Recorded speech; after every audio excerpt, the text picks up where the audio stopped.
बुजुर्गों, बच्चों, आप सबको मेरा नमस्कार, सबको मेरा प्रणाम, सत श्री अकाल।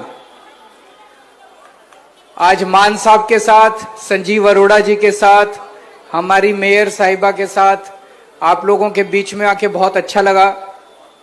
अभी पद यात्रा करके आ रहे थे और लोगों से मिलते हुए आ रहे थे, मंदिर में माथा टेका हम लोगों ने। मैं आपसे बस ये पूछना चाहता हूं, 75 साल हो गए देश को आजाद हुए, आज तक जवाहर कैंप में कभी कोई मुख्यमंत्री आपसे मिलने के लिए आया? मुख्यमंत्री तो छोड़ो, मुझे नहीं लगता कोई मंत्री भी मिलने के लिए आया होगा। कोई नहीं आता। ये पहली बार है कि कोई मुख्यमंत्री आपके बीच में आपसे मिलने के लिए आया। दूसरी बात, जवाहर कैंप छोड़ो, इतने मुख्यमंत्री आए आज तक, पूरे पंजाब में किसी मुख्यमंत्री की, अकाली दल के, बीजेपी के, कांग्रेस के मुख्यमंत्री की कभी हिम्मत हुई कि वो जनता को माइक देके उनसे सवाल पूछवाए कि मेरे को बताओ आप क्या पूछना चाहते हो? कभी किसी मुख्यमंत्री की, किसी पार्टी की हिम्मत नहीं हुई कि जनता को माइक दे दे। क्यों?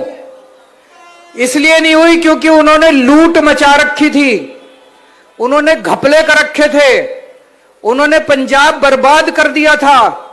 नशा उन्हीं लोगों ने शुरू किया था, अकाली दल, कांग्रेस, उन्हीं लोगों ने नशे शुरू कर रखे हैं, पूरे पंजाब को बर्बाद। उनको पता था अगर माइक दे दिया जनता को तो जनता इतनी गंदी गंदी गालियां देगी, इतनी गंदी गंदी गालियां देगी, वो डरते थे। इसलिए वो स्टेज पे आते थे, भाषण देते थे, जैसे मान साहब ने कहा, बोले सो निहाल का नारा लगाते थे और भाग जाते थे। पहली बार हो रहा है पंजाब के इतिहास में कि कोई मुख्यमंत्री हिम्मत करके माइक जनता को दे रहा है और कह रहा है मेरे से प्रश्न पूछो। यही दिखाता है कि कितनी ईमानदार सरकार है हमारी आम आदमी पार्टी की सरकार। और जो नशे के खिलाफ अब युद्ध छेड़ा है, मेरे को कई लोग कह रहे हैं जी पिछले 20 दिन में तो कुछ चमत्कार हो रहा है पंजाब के अंदर, भ्रष्टाचार के खिलाफ, नशे के खिलाफ कई सारे कदम उठाए गए, बड़े कड़े कदम उठाए गए। ये तो अभी ट्रेलर है, अभी देखना, अभी पिक्चर बाकी है, अभी बड़े बड़े कदम उठाए जाएंगे पंजाब को रंगला पंजाब बनाने के लिए।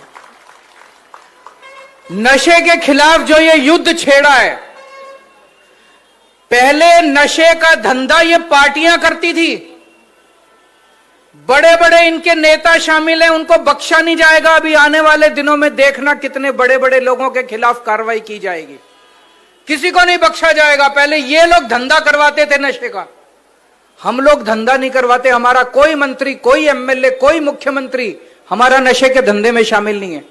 इसलिए हमारी हिम्मत है कि नशे के तस्करों के घरों के ऊपर बुलडोजर चलाए जा रहे हैं, उनको गिरफ्तार किया जा रहा है, उनके खिलाफ सख्त कार्रवाई की जा रही है।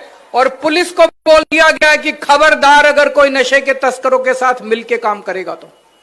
कहा जाता था कि पुलिस में भी कई लोग जो है तस्करी करवाते हैं, तस्करों के साथ मिल, खबरदार अब अगर कोई हिम्मत करेगा और कोई नशे के तस्करों के साथ मिलकर काम करेगा, किसी को नहीं बख्शा जाएगा। हमारे बच्चे बर्बाद हो रहे हैं, हमारी पूरी पीढ़ी बर्बाद हो रही है।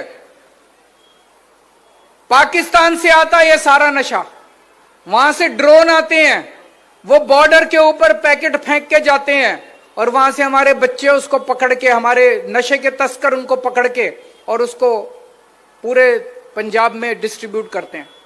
अब जब से यह कार्रवाई शुरू की है, कड़ी कार्रवाई शुरू की है, पाकिस्तान भी बुरी तरह से छटपटा रहा है। अब जब उनका ड्रोन आके फेंक के जाता है, कोई उठाने वाला नहीं मिल रहा उनको, पाकिस्तानियों को कोई नशा बेचने वाला नहीं मिल रहा। आपका सहयोग चाहिए। अब जब तक 3 करोड़ पंजाबी इकट्ठे होके नशे के खिलाफ आवाज बुलंद नहीं करेंगे, हम अकेले सरकार नहीं कर पाएगी। आपके इलाके में अगर कोई नशा बेचने के लिए आया, पुलिस को बताओ, डरने की जरूरत नहीं है, उसके खिलाफ कार्रवाई की जाएगी, उसको बख्शा नहीं जाएगा। एक भी नशे के तस्कर को नहीं छोड़ना, एक भी नशे के तस्कर को नहीं छोड़ना। जितने गैंगस्टर थे, गैंगस्टरों के खिलाफ कार्रवाई चल रही है पंजाब के अंदर। इन्होंने, कांग्रेस, अकाली दल, बीजेपी वालों ने गैंगस्टरों का ऐसा जमावड़ा था, इतने गैंगस्टर पैदा हो गए थे, किसी को नहीं बख्शा जाएगा। सबसे पहले एक सरदार जी आए थे, उन्होंने कहा था कि कानून व्यवस्था खराब। मैं मानता हूं इन लोगों ने कानून व्यवस्था खराब किया, इन्होंने 70 साल के अंदर बेड़ा गर्क किया पंजाब का। 3 साल के अंदर, 3 साल कुछ नहीं होते, 70 साल में इन लोगों ने बेड़ा गर्क कर दिया था पंजाब का। 70 साल का कूड़ा 3 साल में साफ नहीं कर रहे, लेकिन झाड़ू लेके लगे हुए हैं हम लोग, 3 साल से सफाई कर रहे हैं। और मुझे पूरी उम्मीद है, अब जिस तरह से स्पीड पकड़ ली हमारी सरकार ने, अब पूरे 100 की स्पीड से अब हमारी गाड़ी चल रही है, पंजाब सरकार की गाड़ी। अब एक एक नशा खत्म करेंगे, कानून व्यवस्था ठीक करेंगे। एक और चीज पूछना चाहता हूं, बिजली के बिल जीरो किस किस के आते हैं, जरा हाथ खड़े करो। सबके बिजली के बिल जीरो आते हैं। कभी सोचा था जिंदगी में कि ऐसी भी कोई सरकार आएगी, ऐसी भी कोई समा आएगा जब बिजली फ्री हो जाएगी? पूरे देश के अंदर केवल दिल्ली और पंजाब 2 सूबे हैं जहां पे बिजली फ्री है। दिल्ली में अभी तक आम आदमी पार्टी की सरकार थी, पंजाब में कहां से आया पैसा? ये लोग कहते थे खजाना खाली है, खजाना खाली है, खजाना खाली है।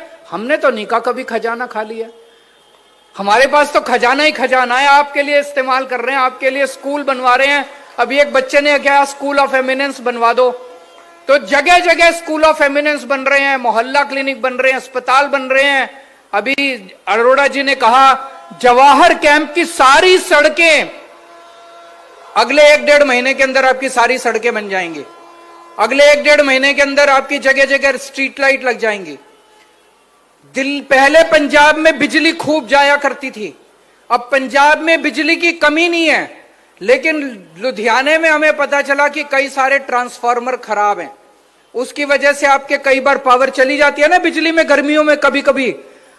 अभी गर्मियों तक, इन गर्मियों तक कितने ट्रांसफार्मर लगवा देंगे पूरे लुधियाने में। इस बार 1 मिनट के लिए भी लुधियाने के अंदर बिजली नहीं जाएगी गर्मियों के अंदर, आप चिंता मत करें। पैसा कहां से आ रहा है? यह ईमानदारी का पैसा है, यह ईमानदारी का पैसा। ये सारा लूटते थे अकाली दल वाले, कांग्रेस वाले, वो पैसा बचा लिया। अब इस बार चुनाव में आपके लिए सामने संजीव अरोड़ा जी खड़े हो रहे हैं। संजीव अरोड़ा, मैं 1-2 उदाहरण दूंगा कि कितना शानदार आदमी है। एक बच्चा दिल्ली में बीमार हुआ, उसकी बीमारी बड़ी रेयर बीमारी थी, उसको SMA1 कहते हैं। बच्चा पैदा हुआ, पैदा होने के 6 महीने के अंदर पता चला कि उसको वो रेयर बीमारी है। उसमें उसके जो मसल है, मसल खत्म होते जाते हैं, बच्चा खड़ा नहीं हो सकता, बच्चा खा नहीं सकता। उस बीमारी का एक ही इलाज था, एक इंजेक्शन लगना था विदेश से।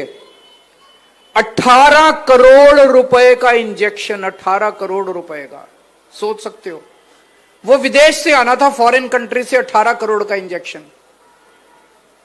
इन्होंने अखबार में पढ़ा कि एक बच्चा बीमार है, उसको 18 करोड़ का इंजेक्शन चाहिए। अगर किसी आपके भी बच्चे को 18 करोड़ का इंजेक्शन होगा, आप सोचोगे मैं कहां से लाऊं? आप तो फिर भगवान से बस दुआ कर सकते हो, और तो कुछ नहीं कर सकते। संजीव अरोड़ा जी पंजाब से दिल्ली गए, उसके घर गए, उसके डॉक्टरों से बात की, अपनी तरफ से 2 करोड़ रुपए दिए। पंजाब, उन्होंने अखबार में इश्तिहार दिया, पूरे देश भर से बड़े बड़े एक्टरों से, हीरोइनों से, बड़े बड़े अमीरों से पैसे इकट्ठे करे। 18 करोड़ रुपए का इंजेक्शन लाके उन्होंने उस बच्चे को लगवाया और उसकी जान बचाई उन्होंने। ये कोई आम आदमी नहीं करता, ये वही करता है जिसके दिल में गरीबों के लिए, बीमारों के लिए, इंसानों के लिए दर्द होता है। आप सोच के देखो, अभी तो ये आपके MLA बने नहीं है, अभी तो ये चुनाव जीते नहीं है, अभी से ये आपकी सड़कें बनवा रहे हैं, अभी से ये लग के आपकी स्ट्रीट लाइट्स बनवा रहे हैं। जिस दिन जीत गए तो ये पता नहीं आपका क्या उद्धार कर देंगे, आप सोच भी नहीं सकते।